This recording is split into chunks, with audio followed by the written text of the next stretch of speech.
Bonjour à tous et bienvenue dans cette nouvelle vidéo. Aujourd'hui c'est une vidéo un petit peu spéciale parce que comme à chaque saison ou presque, en fait j'en fais 3 ou 4 sessions dans l'année, on va parler d'une chaîne de youtubeurs et cette fois-ci du coup c'est les booktubeurs font leur rentrée, mais deuxième édition.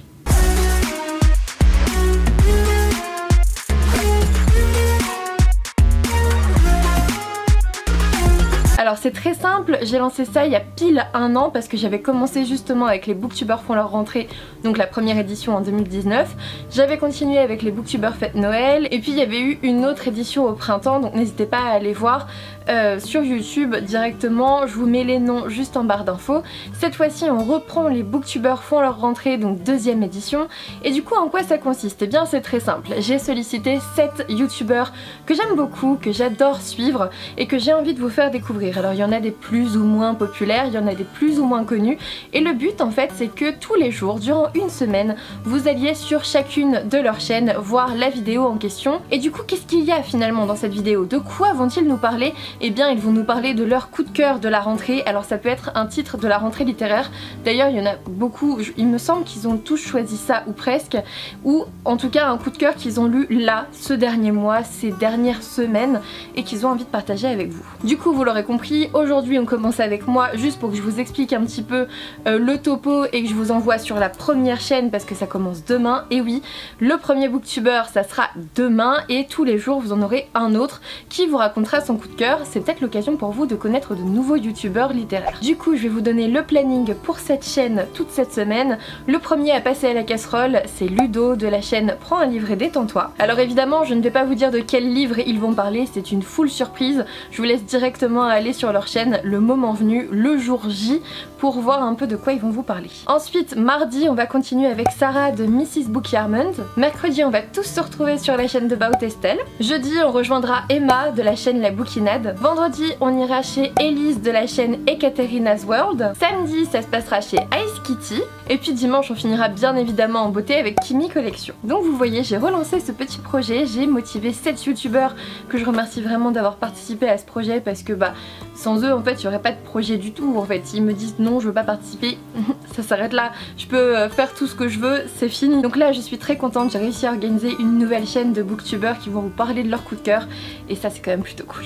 Donc là je suis plutôt contente, j'ai réussi une nouvelle fois à vous organiser une nouvelle chaîne de booktubeurs qui ne sont pas encore apparus dans ce projet. Peut-être que plus tard il y aura des redites etc. N'hésitez pas à me proposer des youtubeurs que vous voudriez voir dans ce projet par la suite parce qu'au bout d'un moment je vais finir par tomber à court de chaînes en allant comme ça à faire 7 chaînes par 7 chaînes à chaque projet. On va venir à bout de mes abonnements ça c'est sûr, donc n'hésitez pas à me donner des petits noms de gens que vous voudriez voir dans cette chaîne. Et du coup comme d'habitude je lance un petit peu la chaîne en parlant moi aussi d'un coup de cœur ou en tout cas d'une très bonne lecture que j'ai faite lors de cette rentrée et je viens juste en fait de la terminer.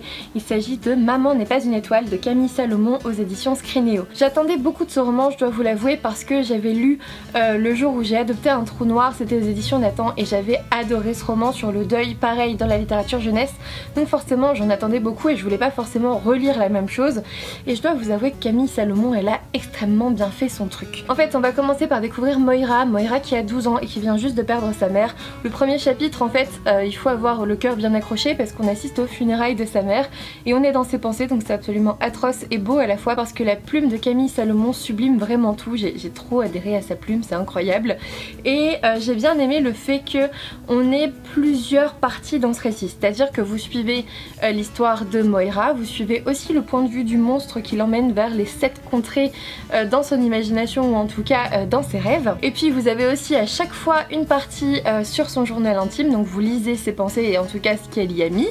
Et puis on a aussi une dernière partie, c'est son dialogue avec la psychologue qui démêle un petit peu tout ça, qui démêle un petit peu ses rêves et qui explique qu'en fait elle passe par les 7 phases du deuil. Et oui, Smog apparaît, Smog c'est le monstre qui va l'emmener vers le pays des 7 contrées, je crois que c'est ça, le royaume des 7 contrées. Et les 7 contrées, en fait ce sont les 7 phases du deuil. Vous vous en doutez, psychologiquement c'est assez fort, j'ai trouvé ça très bien fait entre fiction et réalité. Au niveau psychologique c'était bien fouillé, c'était bien expliqué, j'ai bien aimé la psychologue qui est assez fine semaine. Pour le coup on voit qu'il y a eu quelques recherches sur le sujet et si vous me connaissez bien, dès que ça parle psychologie, pour moi il faut que ça soit un peu fouillé. Même en littérature jeunesse on peut pas prendre les gens pour des idiots et là clairement le pari est totalement gagné. Si je vous en parle dans cette vidéo c'est que j'ai vraiment adoré ce roman. Je l'ai lu d'une traite, en 24 heures c'était fini. J'ai adoré, je pourrais même le relire, je pourrais le passer, mais vraiment c'est un roman que je vais garder dans ma bibliothèque. Juste à côté du jour où j'ai adopté un trou noir, on est clairement dans la littérature jeunesse qui parle du deuil et ce sont carrément des livres que je pourrais conseiller au quotidien, notamment pour mes patients et surtout bien sûr mes jeunes patients qui se retrouveraient confrontés à ce genre de problématiques. C'est vraiment un roman très adapté pour ça.